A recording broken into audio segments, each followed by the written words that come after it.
आप सभी का एक बार फिर से स्वागत है बोर्ड स्टडी मेंटर पे। आज हम लोग क्या करने वाले हैं, देखो जो 2025 का बिहार बोर्ड का मॉडल सेट है ना, उसको हम लोग क्या करेंगे, सॉल्व। अच्छा, इसमें ना टोटल 100 क्वेश्चन है। अब इस 100 क्वेश्चन को करने के बाद ना पूरा का पूरा समझो अपना मैथ का जितना भी चैप्टर है वो सारा चैप्टर ऊपर से एक बार रिवाइज हो जाएगा। और इसमें ना इसके थ्रू हम लोग क्या करेंगे, जितना भी मैथ्स का फॉर्मूला हो सकता है और कॉन्सेप्ट हो सकता है उस सबको भी एक साथ क्या कर लेंगे, रिवाइज। तो इस वीडियो को सबसे पहले तो पूरा देखना है, क्योंकि देखो अगर अधूरा छोड़ोगे तो देखने का कोई फायदा नहीं है। अब अगर पूरा का पूरा मैथ रिवाइज करना है ना, तो इस वीडियो को क्या करना है, पूरी तरह से अच्छे से देखना है। अब जिसको लग रहा है कि मॉडल सेट मान लो इजी, तो वो डबल एक्स पे भगा के देख लेना। जिसको लग रहा है थोड़ा मुश्किल है या फिर बहुत चीज सीखने को मिल रहा है, तो वो अपने अकॉर्डिंग पेस को क्या करना है, मेंटेन करके, लेकिन देखना सबको, स्किप कोई मत करना। ठीक, चलो फिर स्टार्ट करते हैं। देखना, पहला क्वेश्चन है कि निम्नलिखित में से कौन परिमेय संख्या है। देखो, जैसे हम लोग को पता है संख्या क्या होता है, जो संख्या उसको हम दो पार्ट में बांट रखे हैं, क्या, परिमेय और अपरिमेय। परिमेय और अपरिमेय। अब परिमेय किसको बोलते हैं, तो कोई भी संख्या जिसको पी बाई क्यू के रूप में लिख सकते हैं लेकिन क्यू जीरो के इक्वल नहीं होना चाहिए, वो क्या होता है, परिमेय। और अपरिमेय जिसको पी बाई क्यू के रूप में नहीं लिख सकते। देखो परिमेय जब भी आए ना, दो चीज माइंड में रखना है कि कभी भी कोई संख्या क्या आ जाए, रूट में आ जाए, या कभी भी कोई ऐसा संख्या मिल जाए दस जिसका दशमलव प्रसार क्या हो, अशांत अनावृत्ति। अशांत अनावृत्ति, वो संख्या पक्का क्या होती है, अपरिमेय संख्या। अच्छा, अशांत अनावृत्ति किसको बोलते हैं, दशमलव प्रसार। तो अगर पॉइंट के बाद जैसे मान लो कुछ भी रैंडम सा चीज रिपीट होते रहे और वो कभी खत्म ही ना हो, इसको बोलते हैं अशांत अनावृत्ति। तो अगर संख्या अपरिमेय है तो दो चीज याद रखेंगे कि वो या तो रूट में होगा या तो वो क्या होगा, अशांत अनावृत्ति होगा।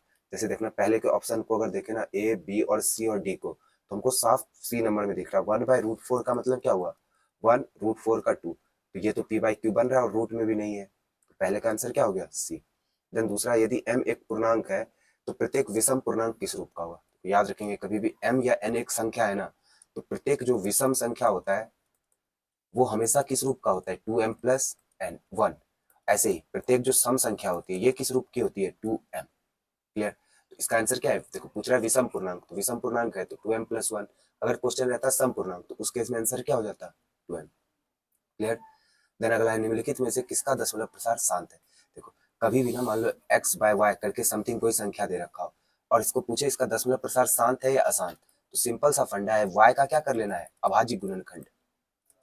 y का अभाज्य गुणनखंड। और अगर y के अभाज्य गुणनखंड में हमको क्या दिख जाए, 2 पर पावर समथिंग दिख जाए, या 5 पर पावर समथिंग दिख जाए, या 2 पर पावर समथिंग इंटू 5 पर पावर समथिंग दिख जाए, तो उस केस में ये क्या होता है, इसका दशमलव प्रसार शांत। इसके अलावा अदर जो भी केस होगा उसमें दशमलव प्रसार क्या होता है, अशांत। जैसे देखना यहाँ लिखा है क्या, 91, साफ दिख रहा है। 91 का अभाज्य गुणनखंड करो, 13 × 7। 23 का तो 23 × 1। 45 का 9 × 5, तो ये बन गया 3 पर पावर 2 इंटू 5 पर पावर 1। 80 का अगर करो तो यह है कितना, 16 × 5, तो 16 है 2 पर पावर 4 इंटू 5। अब देखो ये हमको दिख रहा है 2 पर पावर m इंटू 5 पर पावर n के रूप का, तो इसलिए इसका दशमलव प्रसार क्या हो जाएगा, शांत। 3 तक क्लियर। देन देखना 4 नंबर। अच्छा, 4 नंबर से ना क्वेश्चन बहुत अच्छा बनता है। जैसे मान लो एक क्वेश्चन लिखे 0.34 पर रैंकिंग, इसको पी बाई क्यू के रूप में लिखो। 0.12 पर रैंकिंग, इसको पी बाई क्यू के रूप में लिखो। देखो सिंपल सा है, ऐसे क्वेश्चन का आंसर क्या होता है, जो संख्या लिखा है पहले उसको लिखो। अगर दोनों पर रैंकिंग, दोनों पर जितना संख्या लिखा उस पूरे पर रैंकिंग है तब तो लोड ही नहीं लेना है, उस संख्या को लिखो और नीचे जितने संख्या पर रैंकिंग है उतना जीरो बैठा दो। इसका आंसर कितना, 34/99। लेकिन मान लो लिखा हुआ है 12, लेकिन इसमें 2 पर रैंकिंग है, एक पर रैंकिंग नहीं है। इस केस में क्या करते हैं, जिस पर रैंकिंग नहीं है उसको माइनस करो, अपॉन जितने संख्या पे रैंकिंग है उतना 9 और जितने पे रैंकिंग नहीं है उतना पे 0। तो 11/90। सेम देखो ऐसा ही है, 8 7 लिखा हुआ है, 8 पर रैंकिंग नहीं है तो 8 माइनस, एक पर रैंकिंग है तो एक 9, एक पर रैंकिंग नहीं है तो एक 0। तो ये बना कितना, 7 9/90। तो 4 का आंसर गया क्या, सी। देन 5 है, 540 बराबर इतना, तो x plus y minus z का वैल्यू बताना। देखना और 540 का क्या कर दो, अभाज्य गुणनखंड। तो देखना ये बनेगा कितना, साफ दिख रहा है 27 × 20। अच्छा 27 को हम बोल सकते हैं 3 पर पावर 3, 20 है 2 पर पावर 2 इंटू 5 पर पावर 1। तो 540 को तोड़े तो ये दिख रहा है। देखना x किसको बोल रहे हैं, जो 2 पर पावर है, तो x का वैल्यू दिख रहा है 2। y किसको बोल रहे हैं, जो 3 पर पावर है, तो 3 पर पावर 3। जेड क्या है, जो 5 पर पावर है, 5 पर पावर 1। तो बोला है x प्लस वाई को ऐड करो और z को माइनस करो, तो 3 + 2 5 - 1 बराबर कितना 4, तो 5 का आंसर जाएगा क्या ए 4। देन छठा है निम्नलिखित में से कौन अपरिमेय संख्या है ना, फिर वही चीज अपरिमेय वही होगा जो रूट से बाहर नहीं निकल पाएगा। देखना पहले को देखो ना, ये तो अभी देखे ये 2 पॉइंट का मतलब प्लस अगर ले लो और रेकरिंग 3 का मतलब है 3/9, तो ये तो साफ दिख रहा है कितना बन गया 2 + 1/3 7/3, तो ये तो क्या है परिमेय है। अच्छा फिर √30 × √30 तो 30 ही बन गया। √40 441 देखना इसका वैल्यू कितना 41। अब ये वाला देखो अगर 0 से 0 कैंसिल, ये बना √1/10, ये तो रूट से बाहर नहीं निकल रहा, इसलिए अपरिमेय कौन हो गया डी, तो 6 का आंसर डी। देन सातवां है यदि m और n दो अभाज्य संख्याएं हैं तो उनका महत्तम समापवर्तक होगा। देखना कभी भी दो अभाज्य संख्या होना, जैसे कुछ भी अपने रैंडम एग्जांपल ले लो अपने मन में 3 और 5 दो अभाज्य संख्या है, अब इसका जैसे ही एस क्या लेंगे एचसीएफ, तो वो पक्का कितना आने वाला है 1, तो याद रखिए किसी भी दो अभाज्य संख्या का एचसीएफ हमेशा 1 होता है। देन देखना अगला, अच्छा इससे ना एक बहुत ज्यादा मतलब रिपीटेड वे में इससे क्वेश्चन बनता है, सेम ऐसा ही क्वेश्चन, बस डाटा वो क्या करेगा चेंज। कह रहा है दो संख्याओं का गुणनफल दे रखा है कितना 2366 और उसका एलसीएम दे रखा है, एचसीएफ पूछा है। देखना एक सिंपल सा कॉन्सेप्ट याद रखेंगे कि किसी भी दो संख्या का जो गुणज होता है ना वो उसके एलसीएम गुना एचसीएफ के बराबर होता है, तो बस वैल्यू बैठा दो। देखना a × b का वैल्यू दे रखा है कितना 2366, एलसीएम दे रखा है 182, एचसीएफ पूछा है, तो सिंपल है ये एक 182 इधर इंटू में इधर आया डिवाइड में, तो जो एचसीएफ हो जाएगा ये बनेगा कितना 2366 अपॉन में 182। अब इसको कटाओगे तो ये लगभग कितना 10 10 बार में 18 20, हाँ तो ये लगभग चला जाएगा कितना 13 टाइम्स में, तो 8 का आंसर हो गया क्या 1 13। क्लियर। देन 9 है निम्नलिखित में से किसका दशमलव प्रसार अशांत है। तो अभी देखे थे अगर नीचे 2 और 5 सिर्फ रहेगा तब तो शांत होगा, नहीं तो अशांत होगा। जैसे ही ऑप्शन में थोड़ा सा दिमाग दौड़ाना दिख गया 4 41 4 41 21 होता है, तो इसमें सिर्फ 2 और 5 तो नहीं आ रहा है, तो अशांत पक्का कौन रहने वाला है डी। देन देखना 10 नंबर, अच्छा ये बहुत अच्छा क्वेश्चन है, वैसे तो सिंपल सा है, थोड़ा सा दिमाग दौड़ाओगे तो देखना। कह रहा है p बराबर है a b क्यूब और q बराबर है a पर पावर 4 b, और जहां p और q धनात्मक पूर्णांक है और a b अभाज्य है तो p q का लघुत्तम। कभी भी ना हमको एलसीएम निकालना हो, इसमें दो ही क्वेश्चन बनेगा, या तो एलसीएम पूछेगा या तो एचसीएफ। तो एलसीएम में क्या करते हैं जो मैक्सिमम मैक्सिमम कॉमन चीज है वो उठाओ। जैसे देखना a इसके पास 1 है इसके पास 4 है, तो मैक्सिमम किसके पास है उसके पास, तो उसका a उठाओ। फिर b किसके पास मैक्सिमम, देखना b यहाँ 3 है यहाँ 1 है, तो b मैक्सिमम है यहाँ पर, तो ये इसका b उठा लो, यही हो गया क्या एलसीएम। तो एलसीएम बनेगा a पर पावर 4 b का q। और जब भी एचसीएफ लेना हो तो मिनिमम वाला लेना होता है, जैसे एस ए मिनिमम किसके पास है इसके पास, तो इसका ए उठाओ, बी मिनिमम किसके पास है इसके पास, तो इसका बी उठाओ। तो यहाँ तो एलसीएम पूछा था तो आंसर क्या जाएगा ए पर पावर 4 बी क्यू, लेकिन अगर एचसीएफ पूछा होता तो उस केस में आंसर होता क्या ए बी। क्लियर। देन देखना 11 कह रहा है कौन सा सयुग्म सह अभाज्य संख्या है, ये भी क्वेश्चन पूछता है, बस सिंपल सा फंडा। देखो सह अभाज्य किसको बोलते हैं, ऐसी दो संख्याएं ना जिसका एचसीएफ 1 आता हो उसको हम लोग बोलते हैं सहअभाज्य। देखना 15 45 15 21 और 105 का एचसीएफ 21, 14 84 का 14 और 9 और 16 का एचसीएफ कितना 1, इसलिए 9 और 16 क्या हो गई सहअभाज्य संख्या। क्लियर। देन 12 नंबर देखो क्या बोल रहा है, इसको पी बाय क्यू के रूप में बदलना है, तो कोई दिक्कत नहीं। देखना 0.3125 और पॉइंट हटेगा तो नीचे कितना 40। देखना 25 से ये कट रहा है कितना 125 बार में, 25 से ये जा रहा है सॉरी 40, तो 25 से ये जा रहा है कितना 400 बार में। फिर देखना 25 से अगर खिलाओगे 25 से 5 बार में और 25 से ये 8 बार में, तो कटा कितना 5 अपॉन का 8, तो राइट आंसर कितना 5/8। क्लियर। देन 13 निम्नलिखित में से कौन बहुपद है। देखो ये क्वेश्चन भी ना बहुत ज्यादा पूछता है। देखो जब भी पूछे क्या कि बहुपद है, तो वैसे तो फंडा थोड़ा सा मतलब होता है प्रॉब्लम देने वाला, लेकिन नॉर्मल एकदम लेमन भाषा में चलते। देखना सिंपल सा बात है, कभी भी मेरा एक्स जो है ना वो रूट में नहीं रहना चाहिए और कभी भी मेरा एक्स बटे में नहीं रहना चाहिए। जब भी बहुपद जांच करने के लिए बोले बस इस दो कंडीशन को माइंड में रखो, और एक और कि एक्स पर हमेशा ना पावर जो होना चाहिए एक पूर्ण संख्या होना चाहिए, ना कि बटे में। जैसे मान लो एक्स पर पावर 1/2 आ गया, तो ऐसा नहीं होना चाहिए। ये 3 कंडीशन बस खोजो कि कहीं एक्स रूट में दिख जाए बोल देंगे बहुपद नहीं है, कभी एक्स बटे में दिख जाए बोलेंगे बहुपद नहीं है, कभी एक्स पर पावर फ्रैक्शन में दिख जाए भिन्न में दिख जाए बोलेंगे बहुपद नहीं है। देखना यहाँ पर एक्स रूट में दिख गया काटो, यहाँ एक्स बटे में दिख गया काटो, यहाँ भी एक्स रूट में दिख गया काटो। देखो यहाँ ना तो एक्स बटे में है ना तो रूट में है, तो कौन सा बहुपद है, तो सी नंबर। क्लियर। देन अगला कह रहा है बहुपद का घात। देखो बहुपद का घात का मतलब होता है कोई एक बहुपद लिखा हुआ है, जैसे मान लो ये लिखे क्यूब माइनस 2x प्लस 6। तो बहुपद का घात का मतलब होता है बहुपद पे मैक्सिमम पावर कितना है। जैसे यहाँ पर मैक्सिमम पावर कितना है 5, तो बोलेंगे बहुपद का घात कितना है 5। ऐसे देखो इसको सॉल्व करोगे तो यहाँ पर x का मैक्सिमम पावर 2 जाएगा, यहाँ पावर 3 जाएगा, और गुना में पावर क्या होता है ऐड होता है, ये दोनों आपस में गुना हो रहा है, तो ओवरऑल मैक्सिमम पावर बनने वाला है गुना होकर कितना 5। तो समझ गए यहाँ पर x का मैक्सिमम पावर कितना 5। क्लियर। देन देखना 15 कह रहा बहुपद का शून्यक ज्ञात करो। अच्छा कभी भी ना किसी भी बहुपद का हमको शून्यक निकालना तो हम सिंपल क्या करते हैं उसको जीरो के बराबर रख देते हैं। तो यहाँ दे रखा है 2x² माइनस 6, उधर गया प्लस 6, तो x² इज इक्वल टू 3। अब इधर रूट है तो इधर गया स्क्वायर था, इधर आ गया रूट, तो यहाँ से बना क्या x का वैल्यू प्लस माइनस रूट 3, यानी x के दो दो वैल्यू है, एक +3 और एक -3, विच इज कहाँ पर पहले नंबर पे। 15 का आंसर ए। देन 16 देखना बहुपद px बराबर इतना, तो p2 का मान ज्ञात करो। सिंपल सा है, इस वाले क्वेश्चन में क्या करते हैं p का जो भी वैल्यू बैठाने को बोल रहा है तो x की जगह पे वो बैठा दो। यहाँ है 2 इंटू 2 का स्क्वायर माइनस 8 इंटू 2 माइनस 12, तो ये बना कितना 2 दूनी 4 दूनी 8 माइनस 16 माइनस 12। देखना यहाँ 28, 8 में से 28 गया माइनस का 20, तो 16 का आंसर हो गया क्या बी। देन 17 है यदि बहुपद इतना के शून्यक एक दूसरे के व्युत्क्रम है तो के का मान ज्ञात करो। देखो सिंपल सा है। अच्छा पहले बताओ एक द्विघात बहुपद, थोड़ा सा रिवाइज मारते हैं चलो। द्विघात बहुपद, अच्छा द्विघात बहुपद किस रूप का होता है ax² प्लस bx प्लस सी बराबर सॉरी प्लस सी। अच्छा जो द्विघात बहुपद होता है इसका घात पूछे या इसका हल पूछे या इसका शून्यक पूछे, इसकी संख्या कितनी होती है 2। अच्छा दोनों को हम नाम दे रखे क्या अल्फा और बीटा, फिर अल्फा और बीटा में रिलेशन है, क्या रिलेशन है कि अल्फा प्लस बीटा होता है minus b by A, alpha into beta होता है सी बाय। अच्छा कभी भी ना हमको अल्फा और बीटा दे रखा हो और बोले बहुपद बताओ, तो याद रखेंगे अल्फा और बीटा दे रखा हो ना तो उसके इसमें बहुपद का फॉर्मूला क्या होता है x² minus alpha plus beta x plus alpha into का बीटा। द्विघात बहुपद से बस इतना पता होना चाहिए। देखना इसी पे क्वेश्चन है।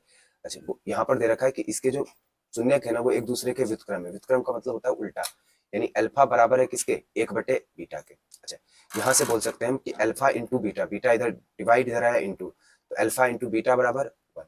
अच्छा बताओ अल्फा इंटू बीटा का तो एक फॉर्मूला भी होता है क्या सी बाय ए। सी का वैल्यू कितना है माइनस के, ए का वैल्यू 3 और इसका वैल्यू रख सकते हैं बराबर किसके 1 के, तो यहाँ से हमको पता चल गया के का वैल्यू क्या है माइनस का 3। बोलेंगे इसको पहले 17 का आंसर क्या डी। डन। देन अगला देखना कह रहा है शून्यक इतना वाले बहुपदों की संख्या कितनी है। तो याद रखेंगे किसी भी दो शून्यक से ना हम अनंत क्या बना सकते हैं बहुपद बना सकते हैं, तो इसलिए ये ऐसा क्वेश्चन पूछता है, तो याद रखेंगे इसका आंसर क्या जाएगा अनगिनत। क्लियर। देन अगला है बहुपद इतना कि शून्यक अल्फा और बीटा है तो 5 times of alpha plus beta बता दो। पूछा है 5 times of alpha plus beta. अच्छा अल्फा प्लस बीटा क्या होता है b by alpha into beta होता है क्या माइनस का बी बाय ए। अच्छा माइनस का बी बटे ए, और बताओ 5 इंटू माइनस बी, बी कितना 7, ए कितना 5, और 5 से 5 कैंसिल, तो आंसर आ गया कितना माइनस का 7, तो 19 का नंबर का आंसर क्या ए। क्लियर। देन अगला है यदि अल्फा बीटा और गामा त्रिघात बहुपद ax³ plus bx² plus cx plus D के शून्यक है तो alpha into beta into gamma. अब थोड़ा देर के लिए त्रिघात बहुपद को भी देख लेते हैं एक बार। त्रिघात बहुपद देखना यहाँ दिख रहा है त्रिघात बहुपद किस रूप का होता है इस रूप का, इसके शून्यक या हल कितने होते हैं 3। तो तीनों का नाम क्या दे रखे हैं हम लोग अल्फा बीटा और गामा। देखना इसमें भी ना 3 रिलेशन है, पहला है alpha plus beta plus gamma which is equal to क्या माइनस बी बाय ए, फिर दूसरा है क्या alpha beta beta gamma plus gamma alpha, ये होता है किसके सी बाय ए के, और सिमिलरली एक लास्ट है क्या alpha into beta into gamma, ये इक्वल होता है किसके माइनस डी बाय ए के। तो यही पूछा है इसका वैल्यू बताओ, तो ये इक्वल होता है किसके माइनस डी बाय ए, तो राइट आंसर जाएगा इसका क्या डी। क्लियर। देन 21 है रेखाएं इतना और इतना समांतर है तो पी का मान ज्ञात करो। अब सबसे पहले तो रेखा का टाइप एक बार रिवाइज मारो। रेखा कितने प्रतिच्छेदी या समांतर या संरेखी या संपाती।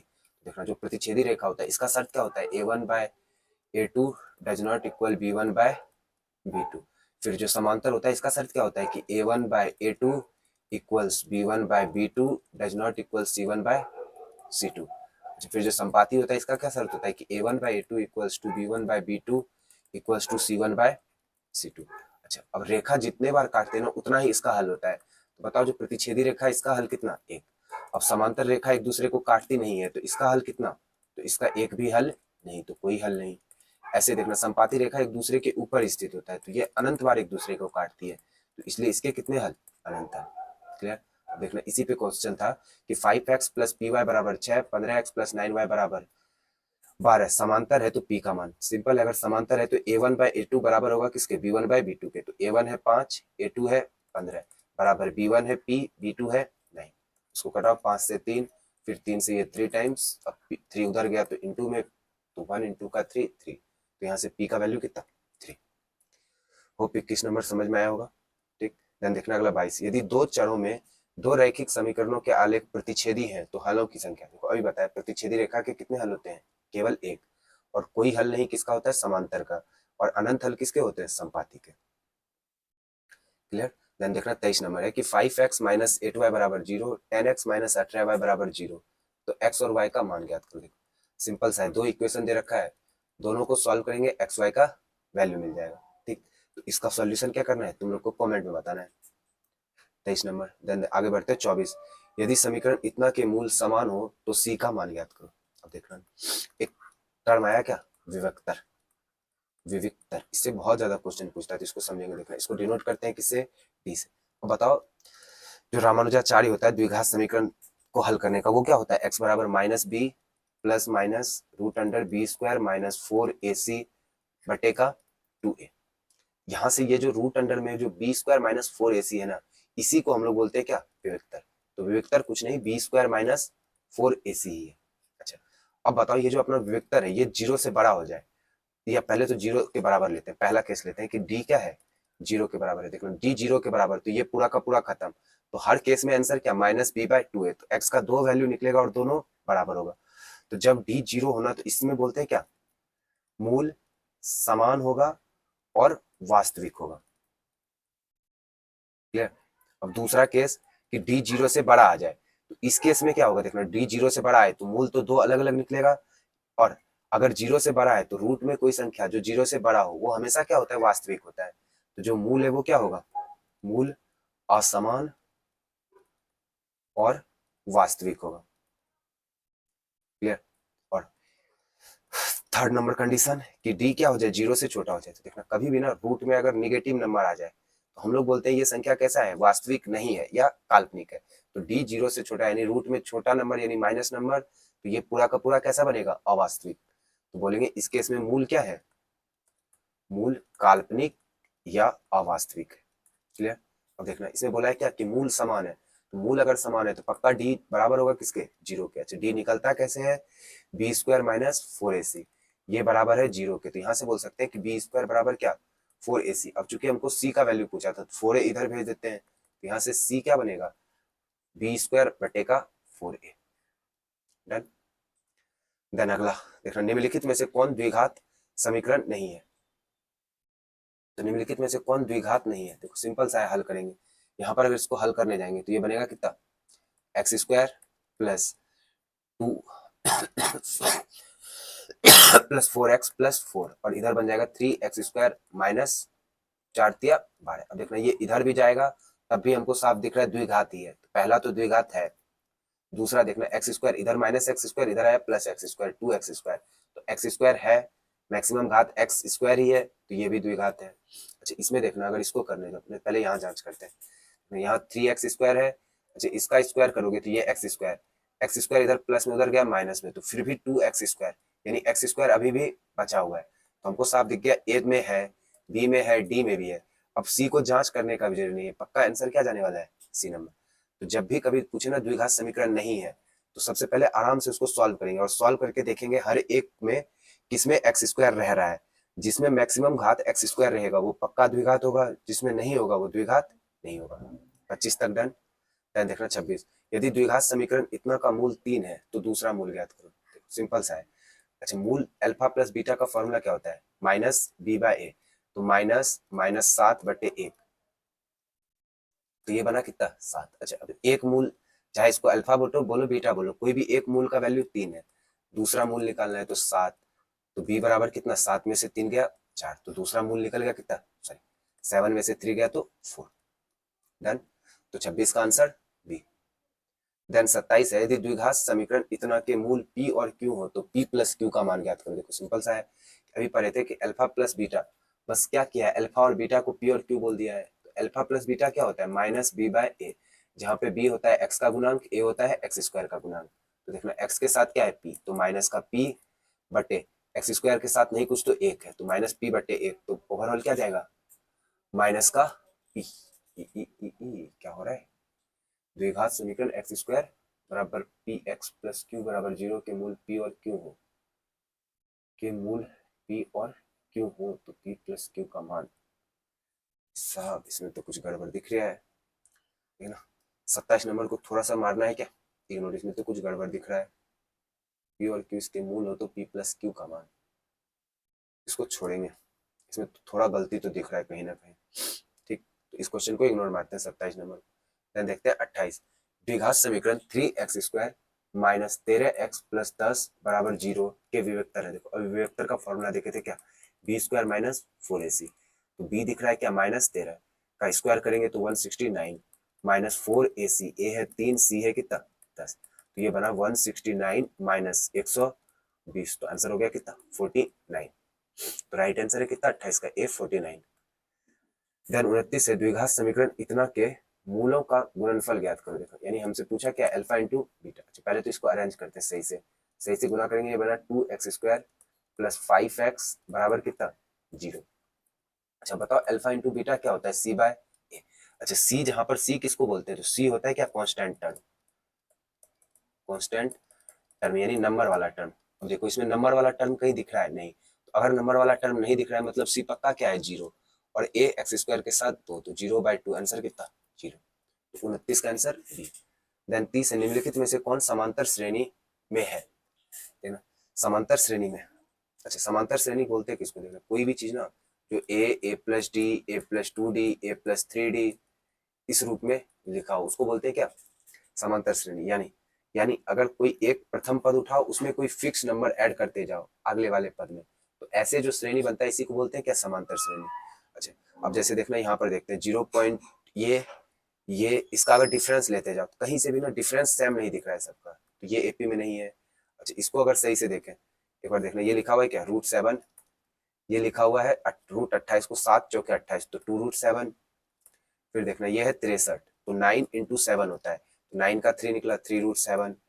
फिर अगर इसको देखोगे तो ये कितना 7 से 7 के लिए 16 देखना, तो ये है 16 इंटू का 7, 16 का 4 निकल गया तो 4√7। अब यहाँ पर देखो साफ दिख रहा है √7 ऐड होते जा रहा है, तो आगे जांच भी नहीं करना है, पक्का एपी में कौन है यही वाला। 30 का आंसर हो गया कितना बी। देन 31 है, इसका दिए गए समांतर श्रेणी का कौन सा पद 0 है, ठीक है ना। अब जब एपी आया तो रिवाइज मारते हैं, पहले ए एन का फॉर्मूला क्या होता था, ए प्लस एन माइनस 1 इंटू का डी। ऐसे एस एन का फॉर्मूला क्या था, n/2 into 2a plus n minus 1 into का डी। क्लियर, तो देखना अब n का वैल्यू n, अच्छा यहाँ पर करना क्या हमको, तो an बताना है। देखना ये बोला है क्या कि समांतर श्रेणी इतना कौन सा पद 0 है, यानी हमको कोई पद दे रखा है, बोला वो पद क्या है 0 है, लेकिन तुमको बताना है कि ये 0 किस नंबर पे आता है, तो an का वैल्यू कितना 0। अच्छा a यानी पहला पद कितना 12 प्लस n तो निकालना है n-1 इंटू डी। डी देखना अंतर कितने का चल रहा है, साफ दिख रहा है -2 घटते जा रहा है, तो डी कितना -2। देखो इधर 12 प्लस में इधर आया माइनस में, तो ये बना -12 उधर n-1 इंटू -2। अब ये -2 इधर इंटू में है, इधर आया डिवाइड में, तो 6 बराबर n-1, n-1। तो यहाँ से बोल सकते हैं क्या कि -1 इधर प्लस में माइनस में, इधर आया प्लस में, तो n यहाँ से n का वैल्यू कितना आ गया 6 + 1 7, तो राइट आंसर जाएगा क्या 7वां पद। क्लियर। देन देखना अगला 31 हो गया। 32 समांतर श्रेणी -5, -1, 3, 7 का सार्वंतर कितना है। देखना इसमें पूछ रहा है क्या डिफरेंस कितने का चल रहा है, तो डिफरेंस निकालने का ना यानी जो कॉमन डिफरेंस होता है डी, जो डी निकालने का तरीका है वो क्या, किसी भी बाद वाले पद में उससे जस्ट पहले वाला पद घटा दो। देखना यहाँ पर 7 में से जैसे ही 3 को माइनस किया तो आंसर आ गया कितना 4, तो 32 का आंसर ए 4। देन 33 है यदि समांतर श्रेणी ए और एन का एनमो पदों का योगफल, देखो अभी देखे थे फॉर्मूला था क्या, n by two into two a plus n minus one into का 33 क्लियर। 34 देखना समांतर श्रेणी का एनवा पद टी एन बराबर इतना है तो टी फाइव ज्ञात करो। देखो ये क्वेश्चन बहुत रिपीटेडली पूछता है, इसमें सिंपल सा है, टी एन दे रखा है, पांचवा पद पूछ रहा है, बस एन का वैल्यू 5 रख दो, तो 3 माइनस फोर इंटू 5, तो 3 माइनस का कितना 20, तो आंसर जाएगा कितना माइनस का 17।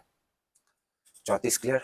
देन 35 देखना यदि समांतर श्रेणी का सामान्य पद इतना है तो सार्वंतर ज्ञात करो। देखो ये कोई भी एक सामान्य पद दे रखा है, अच्छा सार्वंतर डी कैसे निकलता है, हमको पता है किसी भी पद है, जैसे मान लो चौथा पद है, उससे एक जस्ट पहले वाला पद घटा दो, क्या मिल जाएगा डी, तो वही करते देखना, ए एन नॉर्मल ये है, हम पहले ए टू निकाल लेते हैं, तो ये बनेगा 17 माइनस 5 इंटू का 2, तो 17 माइनस 10 बराबर कितना 7।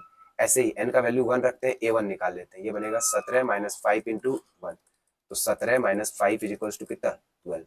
अब जो डी था वो क्या होता है, किसी भी बाद वाले पद में उससे जस्ट पहले वाला पद घटा दो, तो 7 में से घटा दिए कितना 12, बन गया कितना माइनस का 5। 35 का राइट आंसर गया कितना माइनस का 5। देन 36 है यदि प्रथम n विषम प्राकृतिक संख्याओं का योगफल, सॉरी प्रथम n विषम प्राकृतिक संख्याओं का योगफल, तो देखना इसका ना एक सिंपल सा फॉर्मूला है क्या, कि जो प्रथम n विषम प्राकृतिक संख्याएं होती है उसका योगफल होता है कितना n स्क्वायर। अच्छा ऐसे ही प्रथम n सम संख्या का सम क्या होता है, तो याद रखेंगे ये होता है n into n plus one. अच्छा ऐसे ही n प्राकृतिक संख्या का क्या होता है, n प्राकृतिक संख्या का योग, तो याद रखेंगे ये होता है क्या n into n plus one by two. Clear. Then आगे यदि 8 into x into y into minus three समांतर श्रेणी में है तो x प्लस वाई का मान बताओ। अगर मान लो मेरे पास क्या है a1 a2 a3, ये तीन संख्या अगर दे रखा हो किसमें कि ये तीनों AP में है, तो हमको पता होना चाहिए कि a1 और a3 का जो माध्य होता है ना, ये हमेशा a2 के बराबर होता है, जिसको हम लोग बोलते हैं क्या समांतर माध्य, समांतर माध्य। तो बस इसी कॉन्सेप्ट का यूज करेंगे। देखना इस वाले पहले इस तीनों में किसमें किया जाए, चलो देखो इसमें लगाते हैं ये चीज को। अब हमको पता है यहाँ से कि 18 प्लस y का जो माध्य होगा ये बराबर होगा किसके x के, तो यहाँ से हमको पता चला कि 2x माइनस वाई बराबर है किसके 18 के। Equation first. ऐसे देखना अगर इस तीनों में देखो तो हमको पता है x और माइनस थ्री का जो माध्य होगा ये बराबर होगा किसके y के, तो यहाँ से बोल सकते हैं x माइनस थ्री बराबर 2y, यानी x माइनस 2y बराबर कितना 3। ये बना इक्वेशन सेकंड। देखना अगर सेकंड को किससे इंटू कर दो, 2 से इंटू कर दो और 1 में माइनस कर दो, हम क्या कर रहे हैं 1 में माइनस कर रहे हैं 2 इंटू का सेकंड, तो बनेगा क्या, देखना 1 था 2x माइनस वाई बराबर 18, सेकंड है कितना 2x माइनस 4y बराबर कितना 6। अब घटा रहे हैं तो ये माइनस प्लस माइनस ये खत्म, 4x देखना यहाँ पर था माइनस का 4x माइनस प्लस का 4y और माइनस का y, तो ये बना कितना 3y और इधर 12, तो यहाँ से y का वैल्यू 4। अब y के वैल्यू को उठा के अगर यहाँ रखो तो ये बनेगा कितना 2x बराबर 22, तो x का वैल्यू 11।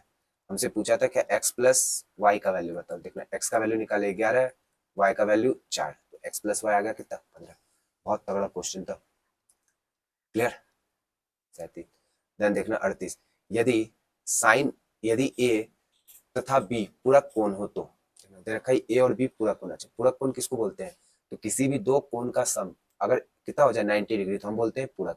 देखो अपने मन से मान लेते हैं ये 30 डिग्री ये 60 डिग्री दोनों पूरक है। अब कंडीशन बैठा के देखते हैं, क्या साइन 30 साइन 60 के बराबर होता है, नहीं। क्या कॉट 30 कॉट 60 के बराबर होता है, नहीं। क्या टेन 30 टेन 60 के बराबर होता है, नहीं। अच्छा क्या सेक 30 कॉसेक 60 के बराबर होता है, हाँ। इस केस में राइट आंसर हो गया क्या बी नंबर। तो ऐसा जब भी बोले ना तो खुद से अपने मन से क्या करना है, कंडीशन बना लेना है फिर जांच कर लेना है। क्लियर। देन 39 नंबर देखना cos 90 माइनस थीटा बराबर व्हाट, सिंपल सा cos 90 माइनस थीटा क्या होता है sine theta. Clear. Then 40 number 40 क्या बोल रहा है cos square 27 degree minus sine square 63 degree बराबर व्हाट। अब तुमको 63 या 27 का तो एग्जैक्ट वैल्यू नहीं पता, लेकिन यहाँ पर ना थोड़ा सा वो दिमाग लगवाना चाह रहे। देखना अब हम लोग को पता है कि cos 90 माइनस थीटा क्या होता है साइन थीटा। अच्छा एक बार 27 को देखना cos स्क्वायर लिखा हुआ है, 27 को हम क्या बोल सकते हैं 90 माइनस का 63, इससे कोई फर्क तो पड़ेगा नहीं, लेकिन इससे फॉर्मूला बन गया। तो कॉस 90 माइनस थीटा क्या होता है, साइन थीटा। तो हम लोग बोल सकते हैं कॉस स्क्वायर 27 ना बराबर है किसके, साइन स्क्वायर 63 डिग्री के, और इसमें माइनस है साइन स्क्वायर 63, तो सेम चीज में सेम चीज माइनस होकर कितना, 0। तो 40 का आंसर गया क्या, बी 0। देन 41 से साइन 2 थीटा बराबर 2 साइन थीटा सत्य है जब थीटा बराबर 1। देखो सिंपल सा, ऐसे क्वेश्चन में क्या करो, थीटा का जो भी वैल्यू रखा है उसको पुट करके देख लो। वैसे बनाने का तरीका है तो बना भी सकते हैं। साइन 2 थीटा, सबसे पहले फॉर्मूला पता होना चाहिए, साइन 2 थीटा बराबर क्या होता है, 2 साइन थीटा इंटू का कॉस थीटा। अब देखना साइन 2 थीटा को बोला है 2 साइन थीटा के बराबर, तो साइन 2 थीटा को हम लोग लिख रहे हैं 2 sine theta into cos theta, और ये इक्वल दे रखा है किसके, 2 साइन थीटा के। यहाँ देखना 2 sine theta cancel, cos theta बराबर क्या बचा 1।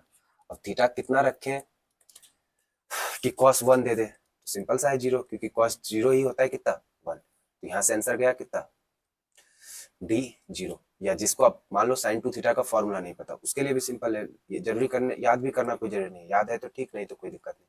उसके लिए सिंपल है, सारा वैल्यू बैठा के देखना कौन सा ऐसा वैल्यू होगा जिसपे LHS और RHS दोनों बराबर आ जाए, वही आंसर हो जाएगा। क्लियर, 41 हो गया। देन 42, 42 दे रखा है साइन थीटा बराबर 4/5। अच्छा साइन थीटा पता है क्या होता है, पी बट्टे का एच, तो यहाँ से P4 H5 पाइथागोरस लगाएंगे, बी कितना आ जाएगा 3, पूछा है 10, तो 10 होता है पी बट्टे का बी, तो 4/3, तो 42 का कितना सी। देन 43 है, यदि tan theta is equal to 1/√7, तो sec square theta minus tan square theta बराबर 1। कभी कभी ना हम लोग का जो एग्जामिनर होता है वो क्या करता है, हमारे दिमाग से खेल जाता है। अब वो हमको दे दिया ये चीज, अब हम तो बैठ जाएंगे लगाने कि P/B दे रखा है, पाइथागोरस लगाओ, H निकाल लो, तब यहाँ वैल्यू बैठा हो, देखो साफ फॉर्मूला दिख रहा है, sec square theta minus tan square theta, ये बराबर होता है किसके 1 के। तो ये बस हमको क्या दे रखा है, कंफ्यूज करने के लिए। सिंपल सा आंसर हो जाएगा कितना, डी 43। क्लियर। देन अगला है 1 minus tan square 45 degree upon 1 plus ten square 45 degree बराबर 1। सिंपल सा इसका क्या करेंगे, वैल्यू बैठा दो, 1 माइनस टेन 45 एक, एक का स्क्वायर एक अपॉन 1 प्लस 1, ओवरऑल क्या 0। तो 44 का आंसर ए।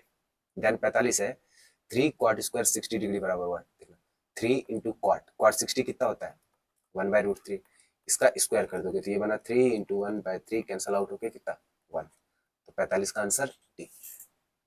देन 46 है cos 1 into cos 2 into cos 3 dash dash dash cos अस्सी। देखना अपने ट्रिगोनोमेट्री वाले वीडियो में ना इसको इस क्वेश्चन को हम करवाए थे, इसमें देखना अगर ऐसे 1 2 3 4 करते जाएंगे ना, बीच में कहीं हमको मिलेगा क्या cos 90, और cos 90 का वैल्यू कितना होता है 0, और 0 से दुनिया का कोई भी संख्या गुना कर लो तो आंसर क्या बनेगा 0।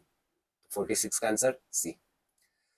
देन देखना अगला है 2 माइनस 2 कॉसेक स्क्वायर थीटा। एक बार ना दोनों से 2 कॉमन लो, बचा क्या 1 माइनस कॉसेक स्क्वायर थीटा। अच्छा अब जल्दी से एक फॉर्मूला याद करो, था क्या cosec square theta minus cot square theta बराबर 1। यहाँ से हम लोग बोल सकते हैं क्या कि कॉसेक स्क्वायर थीटा माइनस 1 बराबर कॉट स्क्वायर थीटा। देखो इसमें ना क्या करते हैं, अगर एक बार माइनस कॉमन ले लो तो देखना ये भी बन जाएगा क्या, माइनस कॉमन लेते ही कॉसेक स्क्वायर थीटा माइनस 1। अब कॉसेक स्क्वायर थीटा माइनस 1 बराबर होता है किसके, कॉट स्क्वायर थीटा के, तो -2 इसके जगह पे लिख सकते हैं cot square theta. Right answer जाएगा क्या -2 cot square theta. Clear. Then 46 है a sin x बराबर 1 b cos x बराबर 1, तो cot x बराबर 1। देखो अच्छा बताओ cot थीटा बराबर क्या होता है, जिसको पता होगा उसको पता है cos थीटा बटे sin थीटा। अच्छा एक बार यहाँ बताओ, यहाँ से अगर तुम क्या कर रहे हो, अच्छा यहाँ से अगर साइन एक्स को अकेला करो तो ये बना 1/a, कॉस एक्स को अकेला करो तो ये बना 1/b। अब वैल्यू बैठा लो, साइन कॉस एक्स का वैल्यू 1/b, साइन एक्स का वैल्यू 1/a, अगर ये पलटा तो 1/b into a/1 which is equal to कितना a/b। क्लियर। राइट आंसर जाएगा 48 का कितना बी। देन 49 है sine square 45 plus cos square 45 -1। यहाँ दिख रहा है sine square theta plus cos square theta, ये बराबर होता है 1 के, -1, 1 -1 इक्वल टू 0। देन 50 देखना 50 भी थोड़ा सा अच्छा है लेकिन इजी ही है, ये लिखा हुआ है क्या माइनस टेन स्क्वायर ए प्लस, अच्छा 1 माइनस साइन स्क्वायर थीटा क्या होता है, देखो सिंपल सा है, ये वाला फॉर्मूला याद है ना, sine square theta plus cos square theta बराबर 1। तो यहाँ से 1 माइनस का साइन स्क्वायर बोल सकते हैं कॉस स्क्वायर, तो 1 अपॉन कॉस स्क्वायर। अच्छा फिर ये 1 अपॉन कॉस स्क्वायर थीटा क्या होता है, यही तो होता है सेक स्क्वायर थीटा, और यहाँ पे क्या माइनस टेन स्क्वायर थीटा। अब ये फिर फॉर्मूला बन गया कि sec square theta minus tan square theta, जो कि बराबर होता है किसके, 1 के। तो 50 का 1। देन 51 है ये। अच्छा देखना, कभी भी ना ऐसा ये सिंगल वाला क्वेश्चन आ जाए, ऐसा कोई एक्सप्रेशन लिखा है, इसका आंसर पक्का कितना होता है, 1। अब कैसे 1, सिंपल सा है, कॉस को बदल दो किसमें, साइन में। तो कॉस 75 को क्या लिख सकते हो, 90 minus 15। 90 minus 15, cos 90 minus theta sine theta, तो साइन 15 नीचे भी साइन 15। ऐसा क्वेश्चन पूछता है तो अगर सिंगल वाला रहे तो सिंगल वाले का आंसर 1 होता है। तो देखना यहाँ तक 1, 1 का स्क्वायर 1 माइनस ये सिंगल वाला है, इसका आंसर 1, 1 का स्क्वायर 1, 1 माइनस 1 0। 51 का आंसर सी 0। देन देखना अगला है ये। अच्छा, करने को तो इसको कैसे कर सकते हो, वैल्यू बैठाओ उससे भी आंसर होगा, लेकिन जिसके पास दिमाग है वो थोड़ा सा दिमाग लगाएगा, वो मजदूरी नहीं करेगा।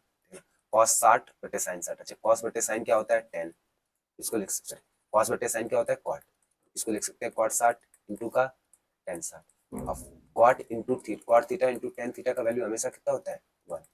तो यहाँ से डायरेक्ट आंसर कितना 1, तो राइट आंसर जाएगा बावन का कितना बी 1। देन अगला है cosec theta minus cot theta बराबर वाई, तो कॉट थीटा बराबर कितना, सिंपल। अच्छा याद करो एक formula, cosec square theta minus cot square theta बराबर कितना 1। यहाँ से बोल सकते हैं cosec theta plus cot theta into cosec theta minus cot theta बराबर कितना 1। A square minus b square का फॉर्मूला बैठा दिए, तो यहाँ से हम बोल सकते हैं कि cosec theta plus cot theta बराबर कितना हो जाएगा 1 upon cosec theta minus cot theta. देखना बस यही चीज यहाँ पर यूज करना है। हाँ इधर लाते हैं, चलो देखना दिया हुआ है क्या, cosec theta minus cot theta बराबर वाई। अच्छा यहाँ से हम बोल सकते हैं कि cosec theta plus cot theta, अगर वो वाला फॉर्मूला लगा दे तो इक्वल किसके 1 बाय वाई के। अच्छा अब हमको कॉट चाहिए तो हम चाह रहे कॉसेक हटे, तो दोनों इक्वेशन को क्या करते हैं माइनस कर लेते हैं। देखना दोनों इक्वेशन को जैसे ही माइनस करोगे, minus minus minus, cosec cosec खत्म, यहाँ आया माइनस का 2 कॉट थीटा, और ये हो गया कितना y माइनस 1 बाय वाई करोगे तो y माइनस 1 बाय वाई, तो ये बना वाई स्क्वायर माइनस 1 बटे का वाई। अच्छा दो इधर इंटू में, इधर आया क्या डिवाइड में, तो कॉट थीटा बराबर बन गया कितना वाई स्क्वायर माइनस 1 बटे माइनस 2y। अच्छा ये माइनस ऊपर जाएगा क्योंकि नीचे तो देखना ऑप्शन में माइनस है नहीं, तो कॉट थीटा माइनस ऊपर जाएगा तो ये y जो प्लस में है माइनस में आ जाएगा, 1 जो माइनस में है ये प्लस में आ जाएगा, तो ये बनेगा 1 माइनस वाई स्क्वायर बटे 2y। बहुत तगड़ा सवाल था रियल में ये, क्लियर। तो इसका आंसर जाएगा कितना 1 माइनस वाई स्क्वायर बटे 2y। डन 53। डन देखना अब थोड़ा सा खींचते नहीं तो वीडियो बहुत ज्यादा लंबा हो जाएगा। ये लिखा है कॉसेक 30 बराबर होता है किसके, ये तो सिंपल सा है, जो सिंपल होगा वो तुम लोग के लिए छोड़ते चलेंगे। कॉसेक 30 किसके, सेक 60 के बराबर। देन देखना अगला लिखा हुआ क्या 2 कॉस 3 थीटा बराबर 1, तो यहाँ से बोल सकते हैं कॉस 3 थीटा बराबर 2, इधर इंटू में इधर आया डिवाइड में। तो बताओ कॉस कितना डिग्री का वैल्यू 1/2 होता है, पता है 60 डिग्री, यानी हम समझ गए थीटा 60 डिग्री, तो यहाँ से थीटा बराबर कितना 60 अपॉन 3 तो 20 डिग्री, 55 का बी। देन 56, यदि साइन ए बराबर ए बाई बी तो कॉस बी का वैल्यू बता। इसको हम थोड़ा सा हिंट करते हैं, ए दे रखा है कितना पी, बी दे रखा है एच। अब जैसे पाइथागोरस लगाओगे तो यहाँ से बनेगा क्या बी स्क्वायर बराबर ए स्क्वायर प्लस जो बी निकालना है यानी आधार का स्क्वायर, तो यहाँ से जो आधार निकलेगा आधार निकल जाएगा कितना root under B square minus A square. अब कॉस थीटा क्या होता है बी बटे का एच, बी का वैल्यू अभी निकाले आधार B square minus A square बटे एच कितना दे रखा है बी, तो आंसर हो जाएगा कितना 56 का ए।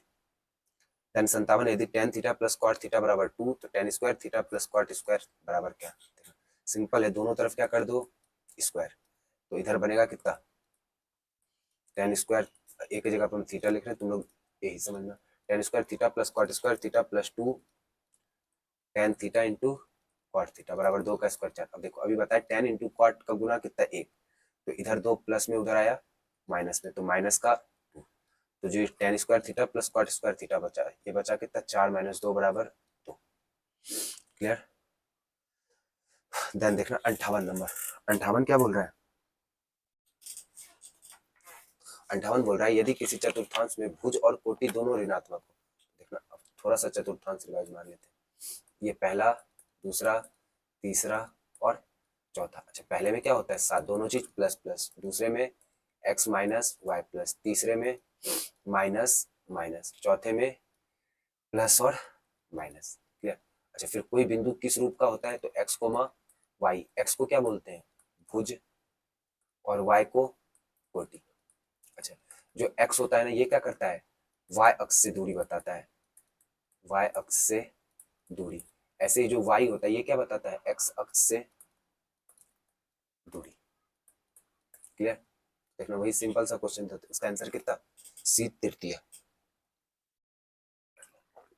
देन देखना 59 नंबर, बिंदु ए और इतना के बीच की दूरी बताओ। देखना दूरी सूत्र क्या होता है root under x2 minus x1 का whole square plus y2 minus y1 का होल स्क्वायर। तो देखना यहाँ पर -6 माइनस 8 का होल स्क्वायर प्लस 2 माइनस 0 का होल स्क्वायर का रूट। देखना 8 यहाँ से लोगे तो 8 और 6 का कितना 8 का 64, 6 100, 2 का 4, तो ये बना कितना रूट 104। सही है ना। -6 सॉरी सॉरी सॉरी सॉरी -6 -8 करेंगे तो कितना बन जाएगा माइनस का 14 का स्क्वायर और अंदर में कितना 2 का स्क्वायर, तो 14 का स्क्वायर कितना 196, 2 का स्क्वायर 4, तो ये बना कितना 200 और 200 कितना है 10 रूट 2। आंसर जाएगा कितना 59 का बी 10 रूट 2। देन देखना 60 नंबर है, एक्स अक्ष और वाई अक्ष के प्रतिच्छेदन बिंदु को क्या बोलते हैं। देखना ये जो एक्स अक्ष और वाई अक्ष एक दूसरे को काटता है इसको क्या बोलते हैं मूल बिंदु या ओरिजिन। यही पूछ रहा है तो इसमें देखो मूल बिंदु नहीं दे रखा है, अच्छा इंग्लिश में सही लिखा ओरिजिन, तो राइट आंसर जाएगा क्या बी मूल बिंदु। क्लियर। 60 नंबर, देन 61 बिंदुओं P4, -5 और इतना को मिलाने वाले रेखाखंड का मध्य बिंदु। ये मध्य बिंदु पूछता है। अच्छा पहले तो विभाजन सूत्र बता दो। विभाजन सूत्र देखना, विभाजन सूत्र में क्या है हमको पता है अंतः विभाजन भी होता है और बाह्य विभाजन भी होता है। तो जो अंतः विभाजन है उसका x क्या होता है, x होता है mx2 प्लस nx1 बटे m plus n। Similarly y क्या होता है my2 plus ny1 upon m plus n। ऐसे बाह्य विभाजन में क्या सिर्फ माइनस लग जाता है mx2 माइनस nx1 बटे m माइनस n, और इसका y निकालना हो तो क्या my2 minus ny1 upon m minus n। ठीक है। अच्छा इसी से ना बनाए क्या मध्य बिंदु, मध्य बिंदु सूत्र। तो मध्य बिंदु सूत्र में x बराबर क्या होता है x1 प्लस x2 बाई 2 और y बराबर होता है क्या y1 प्लस y2 बटे 2। देखना वही पूछना है मध्य बिंदु बताओ, तो मध्य बिंदु का x बनेगा कितना 4 प्लस 8, 4 प्लस 8 बाय 2, तो 8 4 12 बटे 2 कितना 6। अच्छा ऐसे y कैसे बनेगा देखना y बनेगा 7 प्लस माइनस 5, तो 7 में से 5 गया 2 बटे 2 कट के कितना 1 यानी 6,1। तो 61 का आंसर क्या गया सी।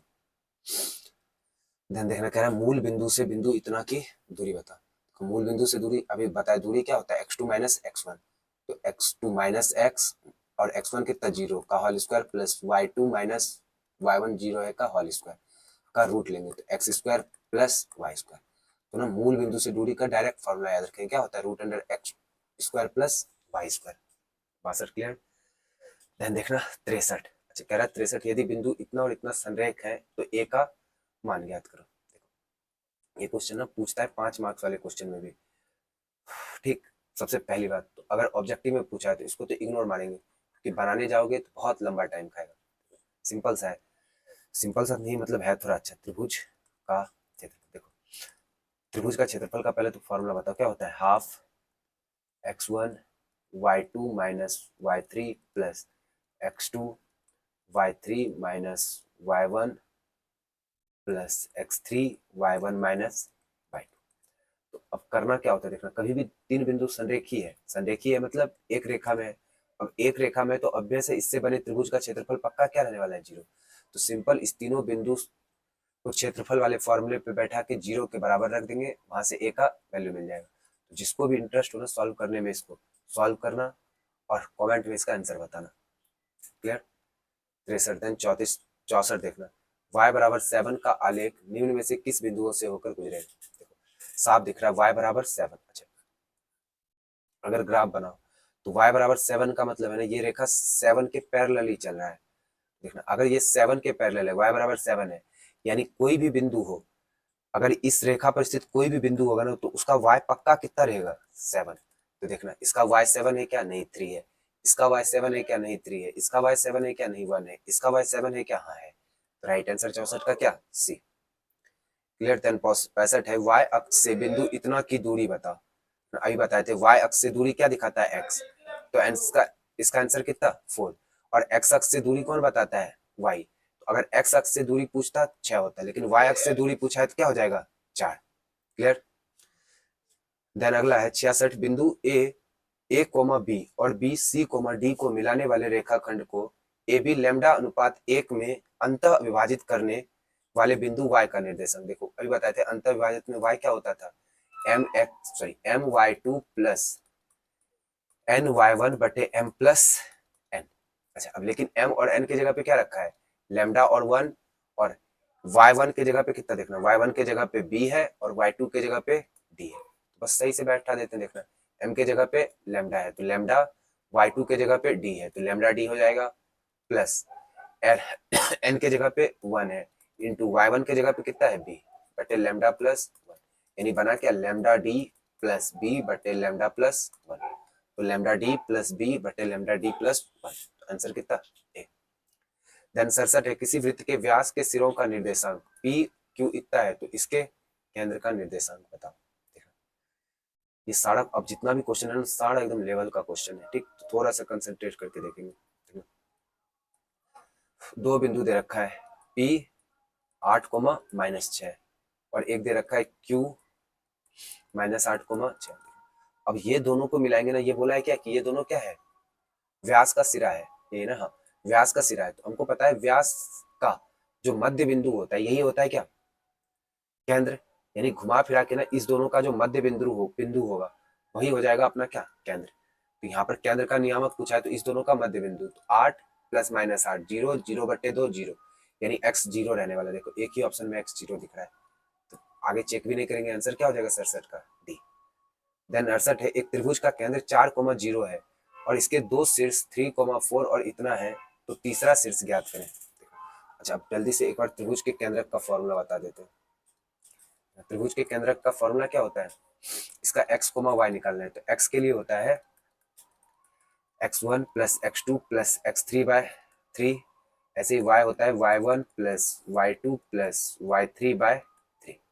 बस बैठा देना, इस पे सिंपल आंसर आ जाएगा। देखना x का वैल्यू 4 दे रखा है और x होता क्या है x1 प्लस x2, सॉरी एक मिनट रुकना, तो x1 3 प्लस x2 5 और x3 को x ही मान लेते हैं, बटे का कितना 3, तो 4 तिया 12, 8 प्लस x, तो x का वैल्यू कितना 12 में से 8 गया 4, तो x हमको 4 चाहिए। देखो पहले ऑप्शन में 4 दिख रहा है तो y निकालेंगे भी नहीं, वैसे निकालना हो तो y भी ऐसे ही सिमिलरली बैठा के निकाल देंगे, लेकिन आगे चेक ही नहीं करना है क्योंकि x का वैल्यू 4 एक ही ऑप्शन में था। तो 68 का बी। 69 देन कह रहा है ये किस पाद में है, किस चतुर्थांश में, देखना माइनस प्लस, अभी देखे थे माइनस प्लस किस चतुर्थांश में आता है 4 नंबर में, सॉरी सेकंड नंबर में ना, 4 में तो आता है क्या प्लस माइनस, तो आंसर जाएगा कितना द्वितीय। देन 70 है, एक्स अक्ष पर सभी बिंदुओं का कोटि होता है, एक्स अक्ष पर। अच्छा अभी बताए थे एक्स कोमा वाई, इसको क्या बोलते हैं भुज, और इसको बोलते हैं कोटि। अब देखो वो कह रहा है एक्स अक्ष पर है, तो एक्स अक्ष पर है तो ऑब्वियस है वाई नहीं होगा, तो वाई कुछ भी नहीं होगा तो कोटि पक्का क्या होगा 0। क्लियर। देन अगला 71, देखना कह रहा है 71 त्रिभुज ए बी सी समरूप है किसके पी क्यू आर के। अच्छा एंगल ए 42 है, तो हमको पता है एंगल ए 42 तो पी भी 42, तो सबसे पहले तो ए कितना 42। अच्छा उसके बाद बोला है क्यू 84, अच्छा अब क्यू समरूप है किसके बी के, तो अगर क्यू 84 बोले तो मतलब है बी भी 84 है, तो पूछा है सी बताओ। अब देखो किसी भी ट्राइंगल के तीनों एंगल का सम कितना 180, तो यहाँ से 42 प्लस 84 प्लस एक्स बराबर 180, तो यहाँ से x का वैल्यू कितना देखना आ जाएगा 6 8 4 12 126, तो 180 माइनस 126 इक्वल हो जाएगा किसके 54 डिग्री के, तो यहाँ से आंसर कितना 71 का बी 54 डिग्री। देन 72 त्रिभुज पी क्यू आर में पी आर, देखो ये जैसे ही लिखा हुआ दिख गया ना मेरे माइंड में तो सबसे पहले आया क्या शायद ये पाइथागोरस है, तो देखना यहाँ पर पाइथागोरस में कर्ण के जगह पे लिखा है पी आर, तो समझ गए पी और आर या आर या पी, यही दोनों होगा पी आर। अच्छा अब पी और आर, तो बच गया क्या, क्यू। तो अगर ये पाइथागोरस लग रहा है तो पक्का यहाँ पर 90 बनेगा, तो यहाँ पर क्यू कितना हो जाएगा 90 डिग्री। तो राइट आंसर है क्या डी 90 डिग्री। 72 क्लियर। देन 73, यदि त्रिभुज एबीसी का सी एक समबाहु त्रिभुज है जैसे एडी लंब बीसी, तो एडी स्क्वायर बराबर वाट। अभी तक मैंने जितना क्वेश्चन किया उस सब में सबसे तगड़ा क्वेश्चन ये है, ठीक। अब हम समझाने का ट्राई करते हैं, लेकिन अगर एग्जाम में ऐसा क्वेश्चन आए तो ट्राई करेंगे, इसको नहीं करेंगे क्योंकि इजी बहुत सारा है मेरे पास ऑप्शन, तो हम क्यों ही ट्राई करेंगे। अगर ये समबाहु त्रिभुज है, तीनों भुजा क्या है इक्वल, तो ए। अब देखना यहां से ये क्या बोला कि एडी लंब डाले किस पे, बीसी पे, ठीक। अच्छा अब जो एडी लंब निकला, तो समबाहु त्रिभुज, देखो समबाहु त्रिभुज में सबसे पहले याद रखना समबाहु त्रिभुज का क्षेत्रफल कितना होता है, √3/4a²। इसका परिमाप कितना होगा 3a। इसका ऊंचाई कितना होगा, याद रखिए √3/2 है।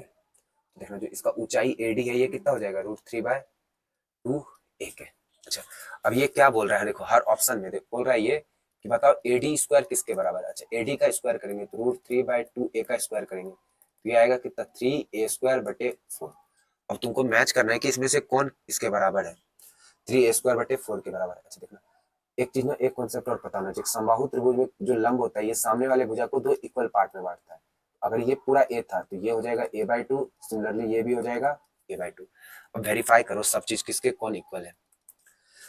अच्छा 2dc², देखना dc है a/2 का स्क्वायर करोगे a²/4, ये कट के आया कितना a²/2, यानी इसका मान है a²/2। क्या ये इसके बराबर है एडी स्क्वायर के, नहीं ये तो नहीं। ऐसे 4dc², तो 4dc का वैल्यू कितना अभी देखे थे a²/4, क्योंकि a/2 का स्क्वायर करेंगे a²/4 कट गया तो ये आया क्या a²। क्या ये भी डीसी एडी स्क्वायर के बराबर है, नहीं। देन अगला देखना ये क्या लिखा हुआ है 3cd डीसी सेम ही है का स्क्वायर, तो a²/4। अब देखो ये सॉल्व होके वही दे रहा है 3a²/4, तो जो एडी स्क्वायर का वैल्यू है ना वो इक्वल है किसके 3cd² के। ये क्वेश्चन रियल में बहुत तगड़ा था। देन 74 नंबर,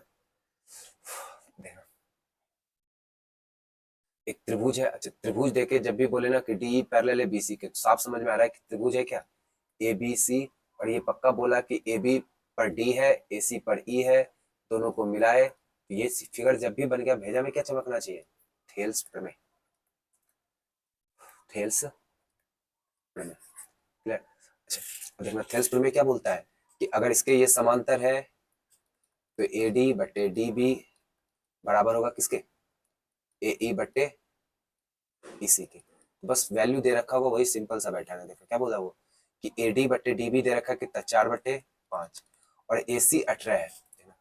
ये पूरा का पूरा ए सी कितना दे रखा है 18, ठीक कोई दिक्कत नहीं।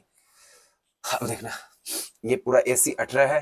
अच्छा ए डी और डी बी 4:5 में है, तो पक्का ए ई और ई सी भी क्या होगा 4:5 में होगा। तो बस हमको क्या करना है, इसका अनुपात 4:5 है, लेकिन पूरा लंबाई कितना है 18।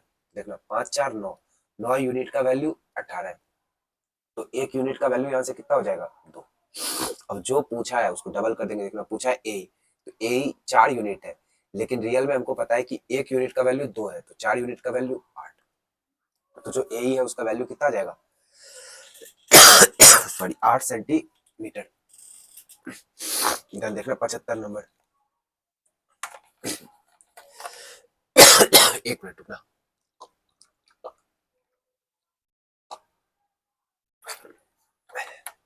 ध्यान देखना 75 नंबर है, समद्विबाहु समकोण त्रिभुज में प्रत्येक न्यून कोण का मान होता है। एक समद्विबाहु समकोण त्रिभुज, अच्छा ये समकोण है तो मतलब ये तो 90, और बचा हुआ दो साइड मिलके 90 पूरा करेगा क्योंकि ट्राइंगल है, और वो बोला है समद्विबाहु है। तो समद्विबाहु त्रिभुज में क्या होता है, दोनों भुजा के सामने का कोण भी क्या होता है बराबर, तो ये दोनों को मिलके 90 पूरा करना है, और दोनों इक्वल भी है, तो दोनों मिलके कितना पूरा करेगा 90, तो 2x का वैल्यू 90, तो x का वैल्यू 45 डिग्री। 75 का कितना सी। देन 76 है, दो समरूप त्रिभुज की ऊंचाई का अनुपात। देखना मान लो ये दो ट्रायंगल, ये बहुत पूछता है तो याद रखेंगे, A B C D E और एफ। तो याद रखेंगे कभी भी दो ट्रायंगल ना अगर समरूप हो तो इसका साइड अगर दे रखा हो, और साइड में कुछ भी हो सकता है, माध्यिका, ऊंचाई, अंत त्रिज्या, बाह्य त्रिज्या, भुजा, अगर दो साइड दे रखा हो ना, इसका जो एरिया का अनुपात होता है वो हमेशा साइड के स्क्वायर के अनुपात में होता है, यानी A1 स्क्वायर और A2 का स्क्वायर। क्लियर? तो बस इतना याद रखना है कि क्षेत्रफल का अनुपात उनके संगत भुजाओं के वर्ग के अनुपात के बराबर होता है। तो यहाँ पर क्षेत्रफल का अनुपात कितना, 7 का स्क्वायर 49, 10 का स्क्वायर 100, तो 76 का 1। ध्यान देखना 77, 4.5 सेंटीमीटर त्रिज्या वाले वृत्त पर खींची गई दो समांतर स्पर्श रेखाओं के बीच की दूरी क्या होगी। कोई भी दो वृत्त, कोई भी जो वृत्त है ना उसके समांतर केवल दो ही स्पर्श रेखा खींची जा सकती है, और वो दोनों जो होती है ना व्यास के दोनों सिरों पर ही होती है। समझ में आया? बस इतना कॉन्सेप्ट पता होना चाहिए कि किसी वृत्त के में केवल दो ही समांतर स्पर्श रेखा खींची जा सकती है, और दोनों व्यास के दोनों सिरों पर, यानी दोनों समांतर रेखा के बीच की दूरी ना उतनी ही होगी जितनी व्यास की दूरी होगी। अब देखना अगर त्रिज्या 4.9 है तो व्यास क्या होता है, 2 गुना त्रिज्या, यानी 2 इंटू 4.5 इक्वल टू कितना, 9। तो 77 का आंसर क्या गया, 9। अगला है किसी बाह्य बिंदु से वृत्त पर कितनी स्पर्श रेखा खींची जा सकती है। देखना वृत्त पर ना स्पर्श रेखा से क्वेश्चन आता है, तो स्पर्श रेखा कितना खींच सकते हैं, किसी एक वृत्त पर अनंत स्पर्श रेखा हो सकती है, ठीक। लेकिन अगर पूछे बाह्य बिंदु से कितनी, तो देखना एक इधर एक इधर, तो बाह्य बिंदु से केवल दो ही स्पर्श रेखा खींची जा सकती है। 78 का आंसर कितना, A2। क्वेश्चन है यदि O केंद्र वाले वृत्त पर PA और PB दो स्पर्श रेखाएं इस प्रकार है कि एंगल APB बराबर 50 डिग्री, तो एंगल AOB बराबर हुआ। ये ना फिगर बहुत ज्यादा पूछता है एग्जाम में, चाहे वो बोर्ड एग्जाम हो, CBSE हो या फिर SSC, किसी भी एग्जाम में ना ये वाला क्वेश्चन बहुत ज्यादा बनता है। देखना सिंपल से क्या करते, एक बाह्य बिंदु लिए, इससे हम क्या किए, दो स्पर्श रेखा खींचे, ये दो स्पर्श रेखा खींचे। अच्छा यहाँ पर त्रिज्या है, और त्रिज्या ना स्पर्श रेखा पर क्या होती है, लंब, तो ये बना यहाँ पे 90। ऐसे अगर इधर भी मिला है तो त्रिज्या स्पर्श रेखा पर लंब होती है, तो ये बना कितना, 90। देखना यहाँ पर ना एक ट्रायंगल बनता है, थोड़ी देर के लिए इसको कुछ भी नाम दे देते हैं, ABC और O। अच्छा अब ये और ये कितना, 90, तो सामने वाला जो बचा हुआ दो एंगल है ना, यानी angle A plus angle O, इसका भी सम कितना होता है, 180 डिग्री, क्योंकि ये क्या है, चतुर्भुज है ना, चतुर्भुज के चारों एंगल का सम 360 डिग्री होना चाहिए, तो ये 90 ये 90, तो 180 ये दोनों पूरा किया तो 180 ये दोनों पूरा करेगा। तो पहला तो क्वेश्चन यही आता है, ये वाला एंगल देके ये पूछ लेगा, ये वाला एंगल देके ये पूछ लेगा। फिर देखना अगर यहाँ से ना एक क्या करें, बीचों बीच लाइन खींचे, तो याद रखेंगे ये लाइन क्या करता है, इस एंगल को भी दो इक्वल पार्ट में बांटता है और इस वाले को भी दो इक्वल पार्ट में। इतना क्लियर? ध्यान देखना, एक ना यहाँ से अगर इस दोनों को मिलाने वाली रेखा खींच दो, तो ये वाला जो एंगल होता है ना, याद रखेंगे ये हमेशा इस वाले एंगल का हाफ होता है, यानी अगर ये थीटा है तो यहाँ पर थीटा बाय 2 एंगल बनता है। अब देखते हैं क्या पूछा था, देखना PA और PB दो स्पर्श रेखाएं इस प्रकार है कि एंगल APB, तो अब इसके अकॉर्डिंग क्वेश्चन बना लेते हैं।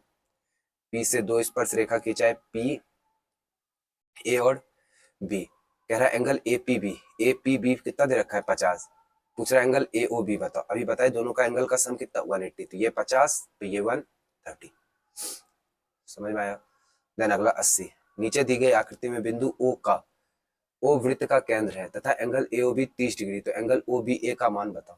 देखो ये वाला एंगल कितना दे रखा है, 30। अच्छा अब यहाँ पर बताना, ये दोनों साइड क्या है, R है, त्रिज्या है, और साइड बराबर तो सामने का एंगल भी बराबर, तो अगर ये x रहा होगा तो ये भी x।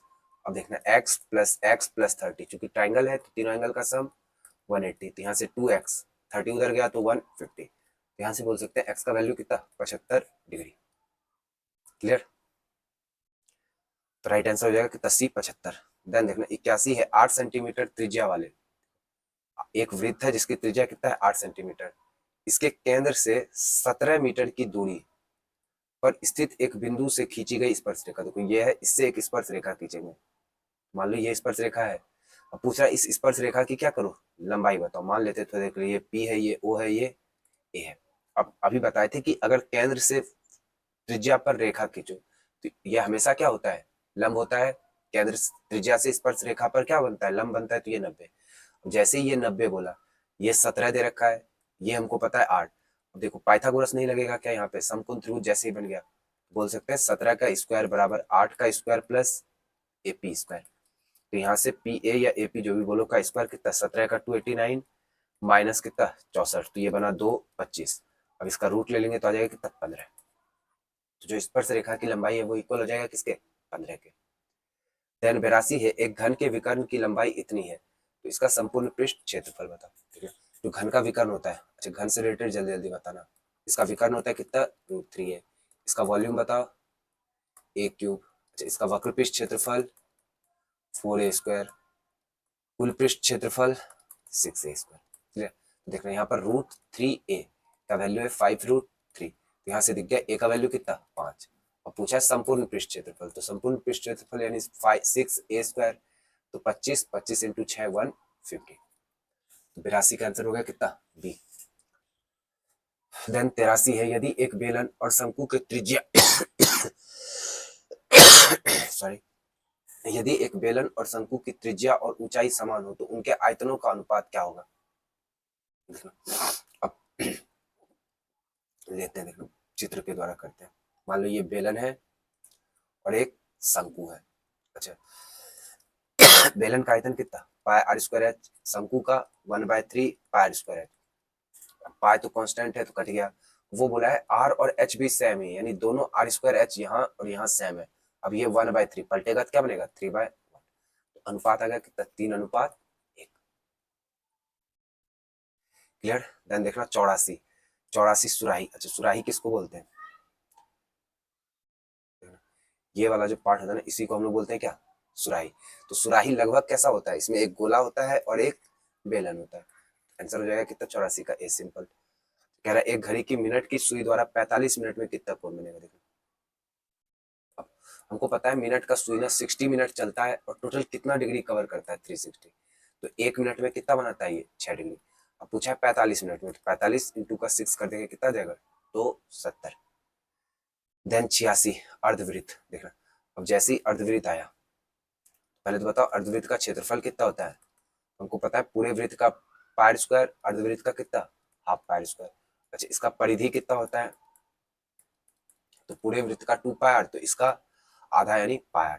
लेकिन इसका अगर परिमाप पूछ ले या कुल परिमाप पूछ ले, कुल परिमिति पूछ ले, तो उस केस में आंसर क्या होगा, πr तो रहेगा, ऐड होगा क्या ये वाला पार्ट, और ये क्या है व्यास है यानी 2r। क्लियर, तो बस फॉर्मूला बैठा तो देखना 10 सेंटीमीटर इसका क्या है त्रिज्या दे रखा है, यानी पाई इंटू 10 प्लस 2r करेंगे तो ये बनेगा 10 दूनी 20। 10 दोनों से कॉमन आ रहा है तो बना क्या पाई प्लस 2, यानी 10 इंटू पाई प्लस 2। तो 86 का आंसर कितना ए। देन 87 है, 6 सेंटीमीटर व्यास के एक गोले द्वारा विस्थापित हवा का आयतन ज्ञात करो। गोला। अच्छा पहले तो बताओ गोला का क्या आयतन क्या होता है, तो याद रखेंगे इसका आयतन होता है क्या 4/3 पाई आर क्यूब। अच्छा इसका क्षेत्रफल कितना होता है 4 पाई r²। सिंपल है, देखो 6 दे रखा है व्यास, तो r हो जाएगा 3। अब यहाँ पे ले जाके बैठा दो 4/3 पाई r³ यानी 3 इंटू 3 इंटू 3, तो 3 से 3 कैंसिल, 3 3 9 जो के 36, ये बन गया 36 पाई घन सेंटीमीटर। तो राइट आंसर 87 का क्या सी।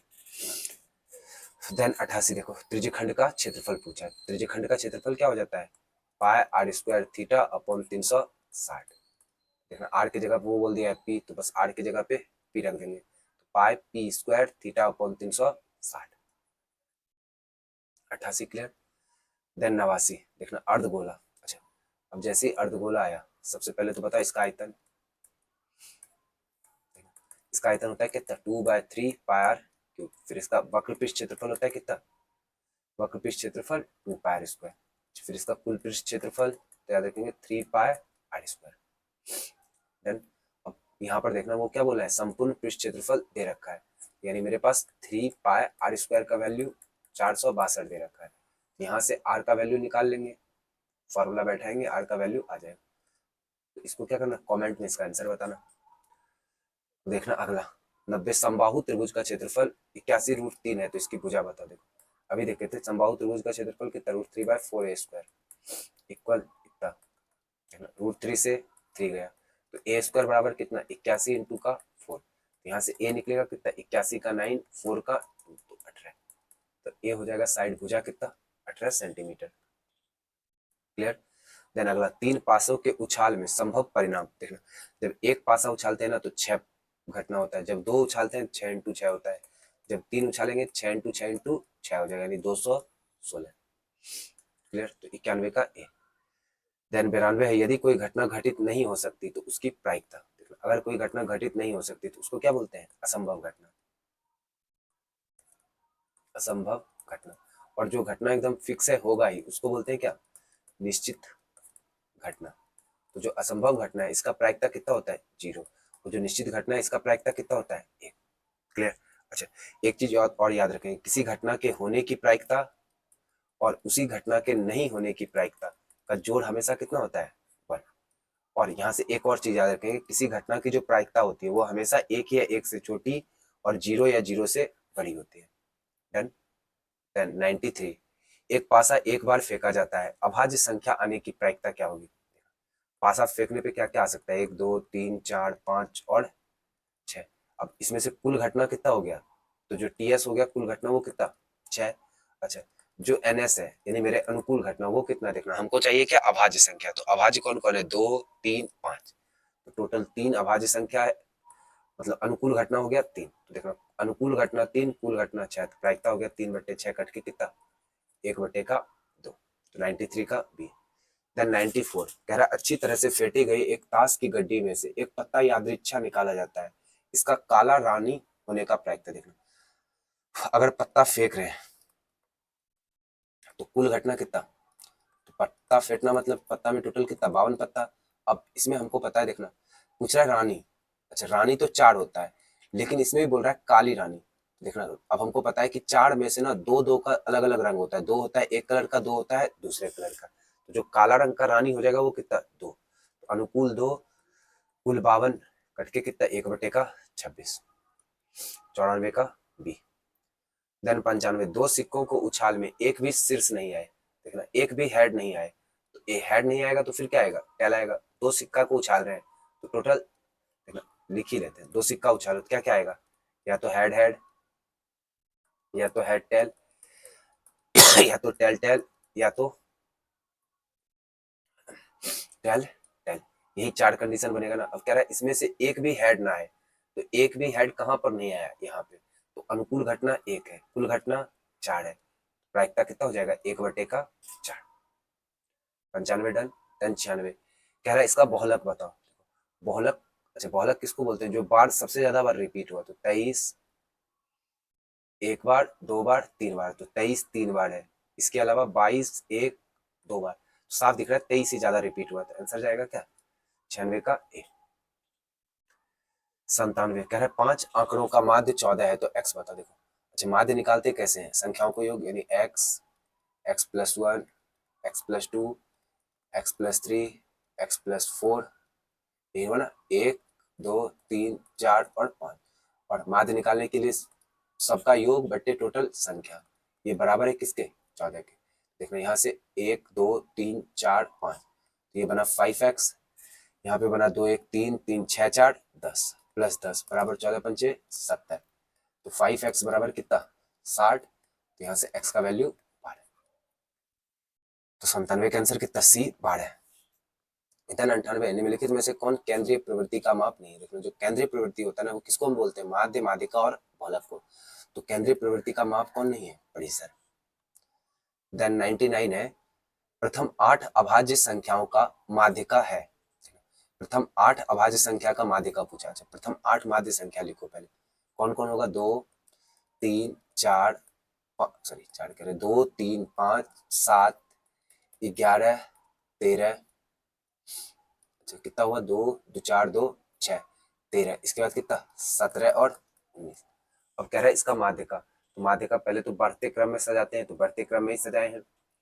जब माध्यिका, जब n ना सम संख्या हो, जैसे यहाँ पर 8 संख्या है, उस केस में आंसर क्या होता है, n/2 पद प्लस n/2 प्लस 1 पद बटे का 2। तो ये जब n सम संख्या हो ना, तो सम संख्या के केस में माध्यिका का सूत्र यही होता है ना। तो देखना 8 है तो 8/2 4 प्लस 4 1 5 पद बटे का 2। अच्छा ये 4 पद है और 5 पद है, तो 4वें पद पे कौन आ रहा है देखना, 1 2 3 4, चौथे पे 7 आ रहा है, 5वें पे 11 है, तो 7 प्लस 11/2, तो 18/2 कट के कितना 9। तो माध्यिका आ जाएगा कितना 9, तो 99 का आंसर सी। देन 100 है, निम्नलिखित वितरण के बहुलक वर्ग की उच्च सीमा बताओ। देखो अभी ना कुछ दिन पहले बहुलक वाला एक वीडियो डाले थे 5 मिनट का, उसमें बताए थे बहुलक वर्ग किसको बोलते हैं, तो जिसकी बारंबारता सबसे अधिक हो उसको बोलते हैं क्या, बहुलक वर्ग। तो ये हो गया बहुलक वर्ग। अब इसका पूछ रहा है क्या, उच्च सीमा, तो ये इसका निम्न सीमा है, ये इसका उच्च सीमा है। तो 100 का आंसर कितना गया, बी। तो इस प्रकार टोटल 100 क्वेश्चन कंप्लीट हुए। देख लो भाई कितना ज्यादा मेहनत लग रहा है, हाँ गला बैठ गया बताते बताते। ठीक, तो थोड़ा सा वीडियो अगर सही लगा ना, थोड़ा सा सपोर्ट करेंगे, ठीक, लाइक कमेंट करना और थोड़ा अपने दोस्तों के बीच भी शेयर करना। फिर मिलते हैं अगले वीडियो में।